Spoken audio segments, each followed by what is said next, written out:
Hello, folks, and welcome to another episode of the Cubs Line Podcast. I'm Ryan Dunleavy, And I'm Ron Zonski.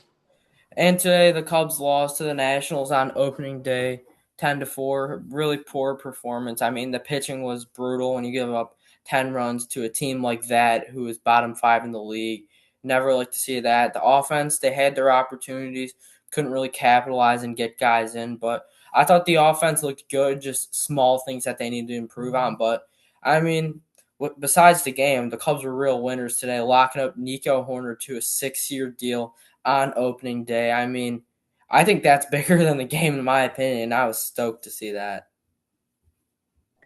Yeah, obviously the game didn't go the way we wanted to. I mean, 4 runs is on a day like today and a Matt Boyd start, that should be enough to win a game, especially against a team like the Nationals. But I mean, yeah, locking up Nico for 6 years, you got, your core PCA Nico returning. We were literally just talking about it last night about Nico and the Matt Shaw situation. But I mean, the opportunities were there today. Like, I don't think they could have scored 10, but they easily, I mean, if they would have came up with a little more clutch hitting, they could have had at least 7, 8 runs. So the opportunities were there, but yeah, just a tough game today at Wrigley.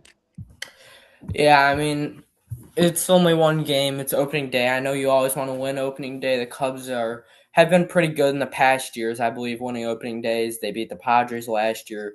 They beat the Brewers a couple years in a row on opening day. So, and the Nationals haven't won opening day since 2017. So this was their first win on opening day since 2017. So, not an ideal start for the Cubs, but it's just one game. It's not the end of the world. So we'll get right into this recap. So Matt Boyd started on the mound, struck out James Wood on 3 pitches to start off the game. And then Andres Chaparro saw the first pitch fastball, jumped all over, but flew out to PCA. And then Brady House struck out on 4 pitches. So, I mean, hey, Matt Boyd struck out their best hitter on 3 pitches. I thought it was going to be a good day after that first inning, but clearly not. And then Michael Bush in the leadoff spot, who had a hell of a day, was one of the only hitters who really stepped up.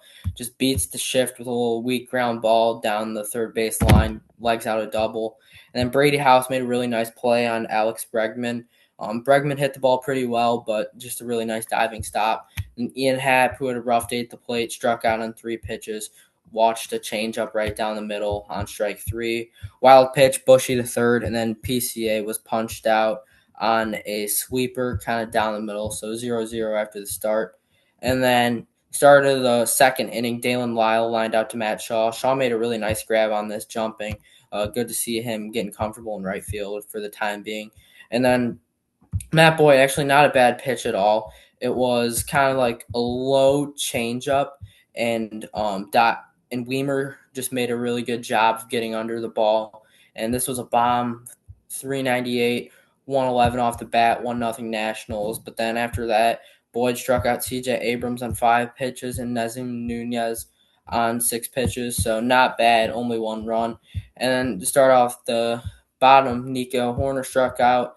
Carson Kelly flew out to Weimer. He hit this ball pretty well. It was 102 off the bat. Wind was funky today, so it was hard to really get anything in the outfield. And then Mo Baller struck out swinging on a pitch kind of inside. And then Boyd struck out the side in the top of the third. Cabert Ruiz, Jacob Young, and James Wood. I mean, he gave up 1 run, 1 mistake, 7 strikeouts in 3 innings. I thought it was going to be a good day, but everything kind of went downhill from there. Start off the bottom of the third, Dansby Swanson worked a 6 pitch walk and then advanced to second on a throwing error by Cavalli on a pickoff, and then Matt Shaw did a job. He hit a sac fly to advance Dansby to third base. Good piece of hitting by Shaw. That's what you need in the 9 hole. And then Michael Bush hit another kind of weak ball, but got down. This ball was hit 75 miles an hour, but Cubs' first run of the year, Michael Bush RBI single. And then Alex Bregman walked, so runners on second and third. Ian Happ, another bad strikeout. He had a rough one today. 2 strikeouts on 3 pitches, so he saw 6 pitches, 2 strikeouts. Can't have that. And then PCA smoked a single, 101 off the bat, but then a pretty bad send by Quentin Berry at third to get Bregman. Bregman was gunned by maybe 2 steps. So that ended the inning, but 2-1 after the bottom of the third. I don't know about you, Ryan, but I liked what I saw from this Cubs team through 3 innings. Yeah, I mean they were responding, especially after the home run. They came right back, took the lead back. Um, for first couple innings, Boyd looked pretty solid. Had only given up one. They were getting guys on. They were hitting the ball. I mean that the Michael Bush single. I mean it looked or it looked on TV like it was going to be a pop out, and then it just kept coming back, coming back, coming back. I mean that's the wicked Wrigley win that we all love. So that was a pretty wild hit there, but yeah, I mean, again, like I said, they were really good in the first couple innings, be able to get some production out of a lot of guys. But then the opportunities were there; they just couldn't take them and extend the lead or come back, and especially after that big inning that the Nationals had. Yeah, so now let's get into this long fourth inning that started off with that Andres Chaparro double down the line. This ball was hit 104 off the bat, just smoked. And then Brady House hit a single. He hit this ball so hard that Chaparro couldn't even go home. This ball was hit 107 off the bat. So runners on the corners, and then Dalen Lyle smoked a ball. I thought it was gone. This ball was smoked, didn't get out. This ball was hit 101 RBI single. Or actually, no, excuse me. I was thinking about the Abrams hit, but this ball was smoked down the line for a single. Got one run, kept it moving. Runners on first and third, and that's tied the game. And then walked Joey Weimer, which isn't necessarily the worst thing. Gives you force outs everywhere. And then Abrams hit a really good shot that personally I thought was gone off the bat, 361, um, 111 off the bat. This was a single, 2 runs ended up scoring on it, but Abrams was out at second. Weimer was safe at third. So, I mean, you get an out, 4-2. Now you just got to hold the runner on third. Nunez grounds out, kind of a tough play. This ball was hit to Dansby. Dansby just got the out at one, which was the smart play. Made it 5-2, and then Cabert Ruiz hit a single, and that would be all for Matt Boyd's outing. Ben Brown came in. I'm not even gonna lie. I'm not gonna harp on Ben Brown too much. It was actually a pretty good pitch that Jacob Young that he hit out. It was a high fastball just over the strike zone on a 3-1 count, but Young just turns on this ball, sends it to right field, opposite field for a home run. But this wasn't really necessarily a bad pitch; it was a good piece of hitting, and then Wood grounded out. I mean, I feel like we haven't really seen the same Matthew Boyd in a while. Like he had a rough spring, didn't have the greatest appearance on the WBC, and not a great opening day start today. Yeah, I mean, you always come back to the whole thing that's like it's just opening day, but you got to look a little bit beyond that, kind of like what we were doing with Tyone in previous episodes. Yeah, like you said, he had a rough spring, a not great World Baseball Classic, and now a pretty bad start today. I mean, yeah, it's early. You got to let him get settled in for a little bit, but my dad brought up a good point that he said like spring training is just fastballs. Like you're not throwing a ton of off speed. So you kind of got to let him, get in the groove of that. So give it a couple outings. I'm not that worried. I mean, obviously I'm a little concerned, but it's really not that much. It was just a pretty bad outing today, and hopefully he can bounce back and out in his appearances to come. Yeah, he's scheduled to go, I believe, in game two versus the Ain or no, game three, excuse me, versus the Angels on Wednesday. So hopefully he can go out there and win them a series. And then Cubs did get some momentum. Nico got on an air. Kelly walked. Mo Baller grounded out. I mean, I didn't mind it. Gets the guys over. And then Dansby grounded out, gets in a run, makes it 7-3. And then they bring in the righty PJ Poulin for Matt Shaw. Shaw ends up grounding out. Cubs only getting one, but only a 4-run game. You always want to be within a slam. And then Ben Brown comes in again. Chaparro hit another single. He had a good day. House and Lyle both struck out. And then Weimer hit a single to Nico Horner, but then trying to advance to second, Weimer was out. Michael Bush then walked to start the inning. Breggy hit a weak pop out. Then Happer hit a single. This ball smoked to center field. PCA popped out, and then Nico grounded out. They brought in the lefty for Nico Brad Lord. This is kind of what I'm saying. Like the Cubs had the opportunities in the last inning, one out, runners on second and third. This inning, one out, runners on first and second. Like they had opportunities all day. Like it's just the little things they need to fix. Just getting these runs in any way possible. Yeah, I mean, I feel like a broken record. It feels like we're a broken record saying that year after year. But I mean, it seems kind of like the same repeating problem. guys in scoring position, you gotta bring them around. But yeah, I mean, like you said, they had the opportunities today. Obviously, with the 10 runs, I don't think that they would have been able to score 10. But again, the approach is different when you have scored more than four, and it's 8-4 in the ninth or whatever it was. But yeah, they got to find ways to get guys around that are in scoring position, especially with less than two outs. Yeah, I agree with that. And then Brown stayed in. He got Abrams to ground out. Nunez walked. Ruiz grounded out. And then Rose runners on third. I mean, all he had to do was get out, but then ball gets away from Carson Kelly. Nunez comes in, makes it an 8-3 game. And then Jacob Young flies out. Kelly starts the bottom of the sixth with a single. Mo Baller flies out. Any other day, this ball's gone. This ball's 104 off the bat. Good piece of hitting by Mo Baller. Just the Wrigley winds got him.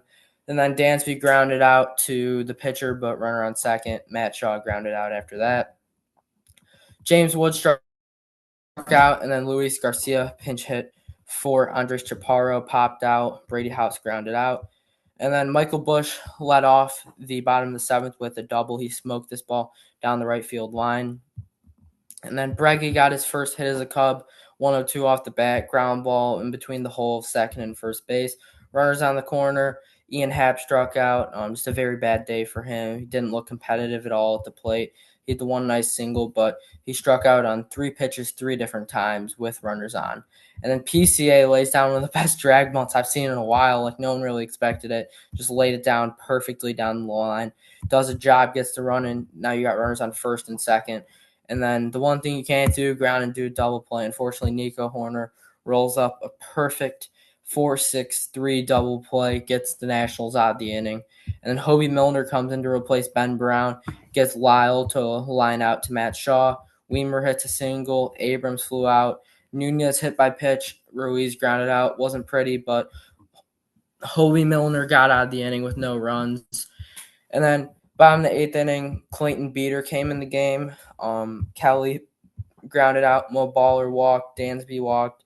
And then, I mean, you got two runners on. You're within a slam in this game. All you got to do is get some runners in. They pinch hit Conforto for Matt Shaw. Not really competitive that bad at all, for him, to be honest. He swung through two fastballs that you got to hit. I mean, it wasn't like it was a high velocity. It was 95 miles an hour fastball. You got to be able to hit that. And then Bushy grounded out to second base. Cubs couldn't do anything from there. Jacob Webb came into the game. Jacob Young reached on an air by Breggy. Then Webb got a strikeout on Wood. Garcia forced out, and then Brady House hit a home run to right field. Wasn't necessarily smoked, but got out definitely.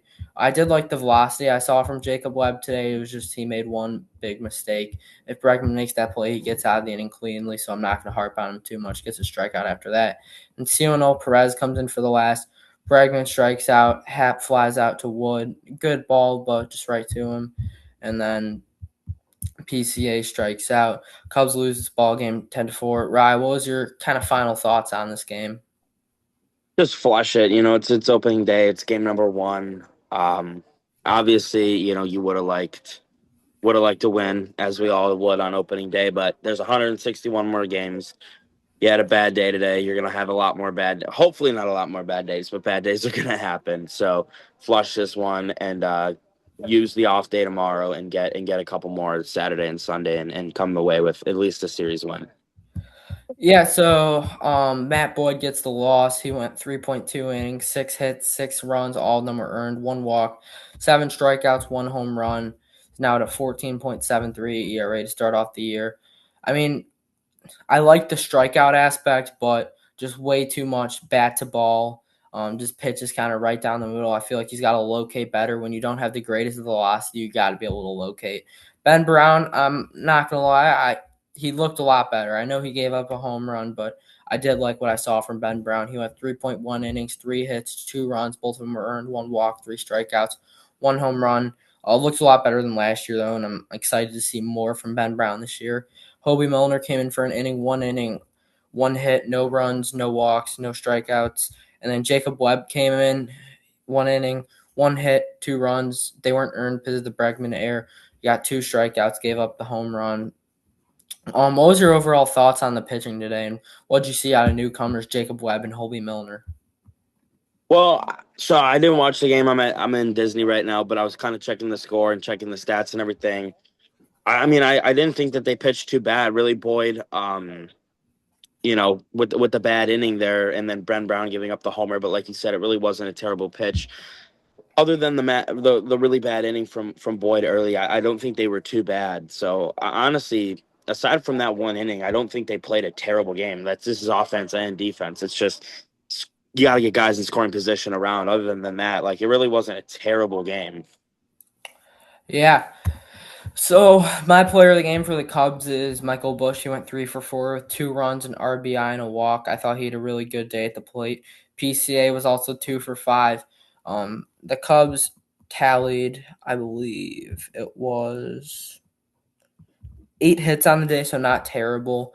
5 of them came from Bush and PCA. Breggy and Happ tallied on a hit, and Carson Kelly added one as well.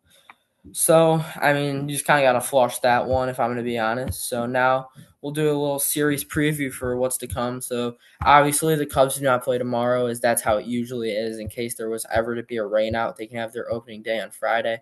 So a nice little off day for the Cubs. I'm sure they'll still be there taking BP and everything, just no game. And then game 2 of series 120 Saturday at Wrigley. On the bump for the Cubs is no other than Cade Horton. Horton coming off an amazing rookie season last year. Last year, Cade Horton was 11-4 with a 2.67 ERA in 23 games, 118 innings pitched, 97 strikeouts, and 1.08 ERA. Horton was a first-round pick in 2022 and has some big expectations this year for the Cubbies. And then for the Nationals, no other than Miles Michaelis. Michaelis had a rocky season last year with the Cardinals, 8-11 with a 4.84 ERA in 31 games, 156.1 innings pitched, 100 strikeouts, and a 1.32 WHIP. Michaelis was kind of a long shot to make this team. He did have good spring. He beat out some guys to get the number 2 spot in the rotation. So, Rye, what are your keys to bounce back on Saturday? Well, first of all, you got to tee off on the bum himself. You know what I mean. You got to be able to put up some runs on him, 3 or 4 at the absolute least.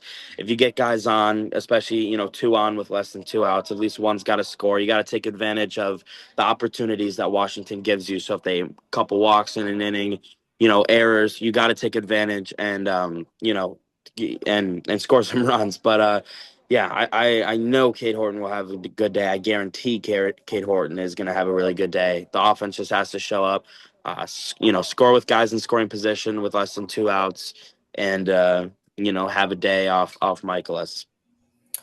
Yeah, I think you got to build off Cade Horton. I think it starts in the first inning. You got to set the tone.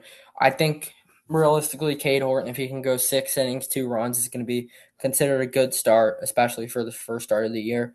And then you just got to use the long ball. Michaelis gives up a lot of long balls, so take that into your favor. If you're a betting fan, bet PCA. I think he maybe has 4 home runs in 2 games versus Michaelis. I believe he had. I mean, he just tees off on him. Let's listen to some of these matchups for the Cubs. Horner in 39 at bats is hitting 352 versus Michaelis. Happ in 46 at bats is hitting 304. PCA in 9 at bats is hitting 778. Carlson is 1 for 2 versus him. Bush in 15 at bats is hitting 400. Bregman's 2 for 4 off of him. The only guys that have seemed to really struggle is Carson Kelly, but Dansby is even is hitting 267. Like all these guys have hit Michaelis in the past, and I feel like this is a tailor-made matchup for the Cubs. Yeah, I mean those are some really good numbers, and I think that that really should tell you that it should be BP on Saturday. So expect a couple long balls from the Cubbies on Saturday. Hopefully, we're not talking about a loss. But yeah, my prediction: give me 7-2 Cubbies. Yeah, give me 8-3 Cubbies. I think they're gonna bounce back, and hopefully they can win. So I can see a rubber match on Sundays. I'll hopefully be in attendance for that one. Shota on the bump. I'm excited to see that, Breggy. So, now let's talk about Nico Horner. So I believe it was maybe an hour or two after the game. A lot of Cubs fans pissed off. I mean, just after the effort they showed, not even the effort, just the game itself on opening day. breaking news: Cubs signed Nico Horner to a 6-year deal. Like I got the notification, I thought it was like fake at first. I'm like, holy crap! Passon just said the Cubs signed Nico 6 years. Like he's the heart and soul of this team.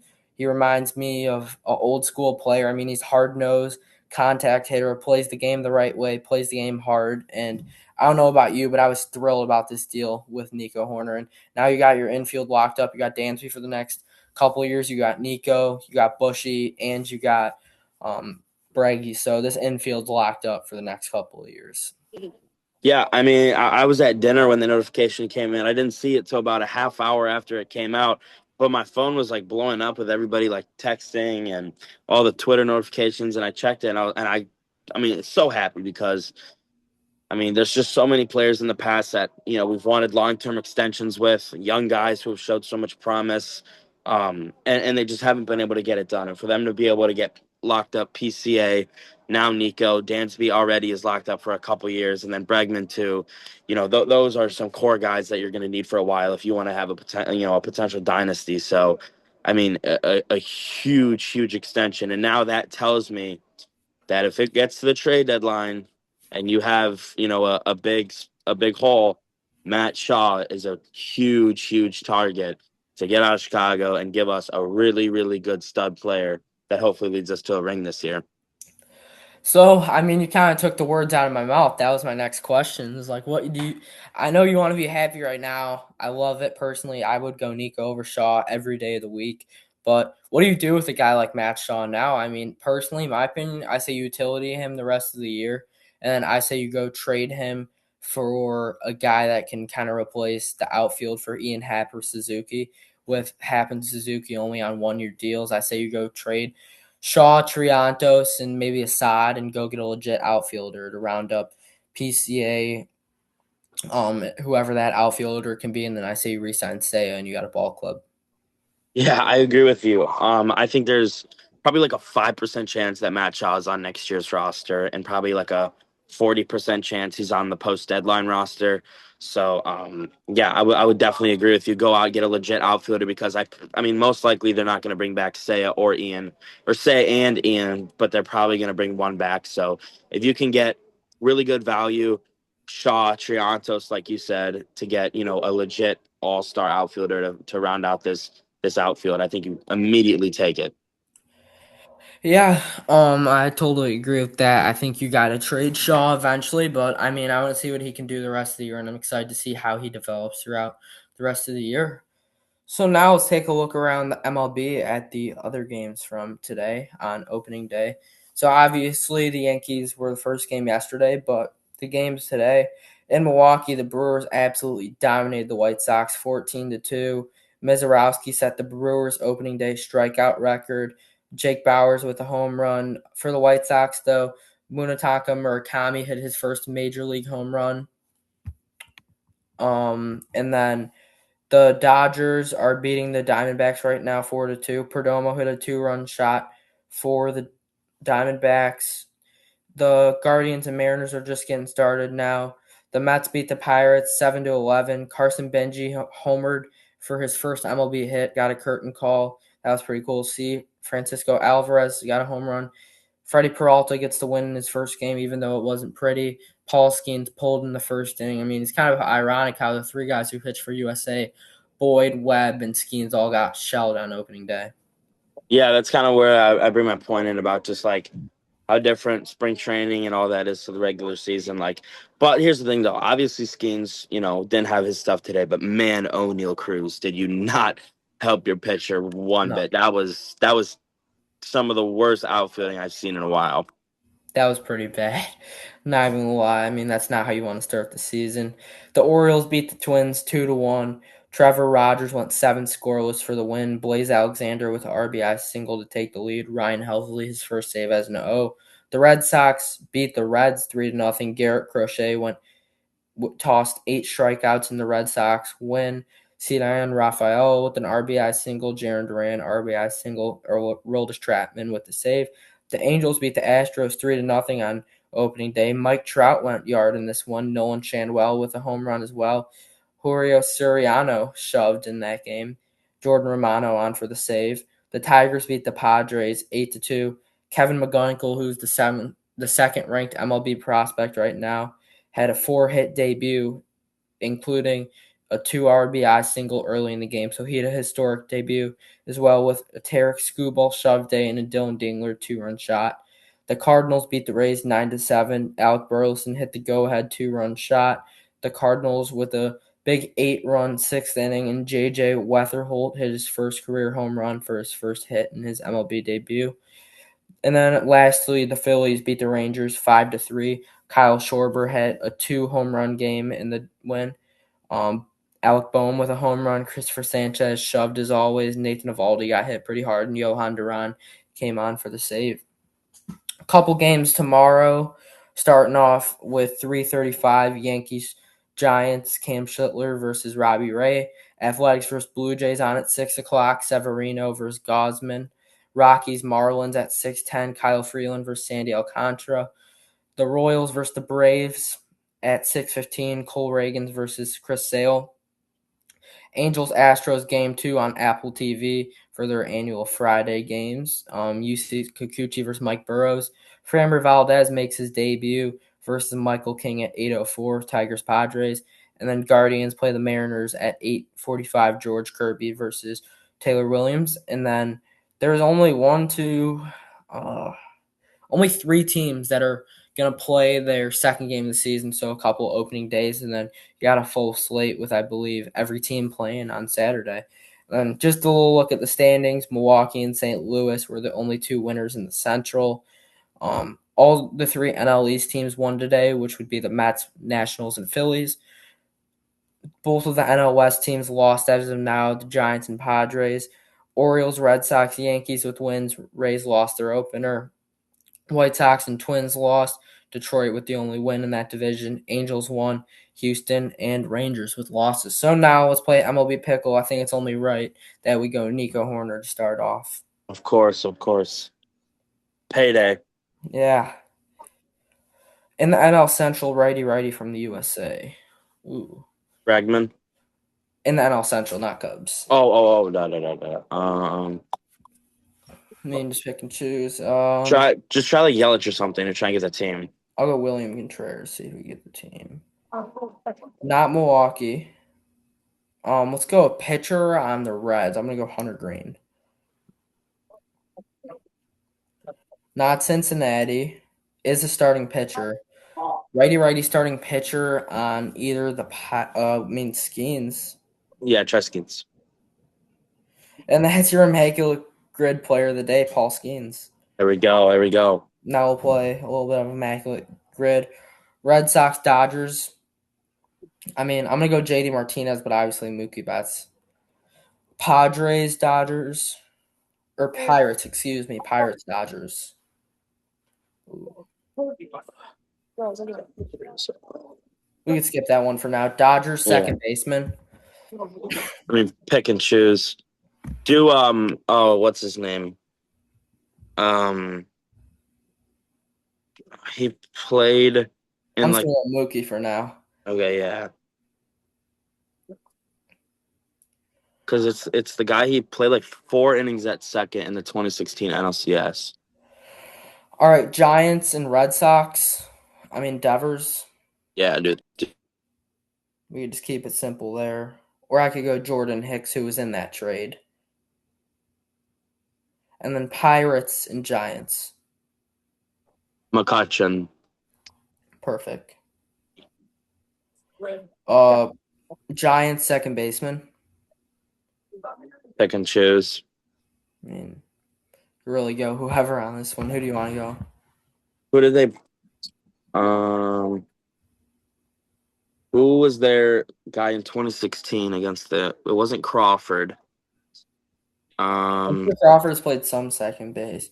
I know Arise is their second baseman now. Do Brandon I don't know. Crawford. Brandon Crawford. All right. I'm sure he played a game at second base. No, he did not. Wow, he's never played at second ever. It's Ooh.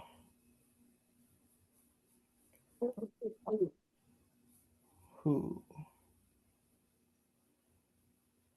I mean, I guess I'll try and go Luis Ariz. I'm not sure if he started at second yesterday. Not Ariz. We need to skip this 300 plus batting average on the Red Sox. Big Poppy. Yeah, it's pretty obvious. 300 plus on the Pirates. Did I'll go Polanco?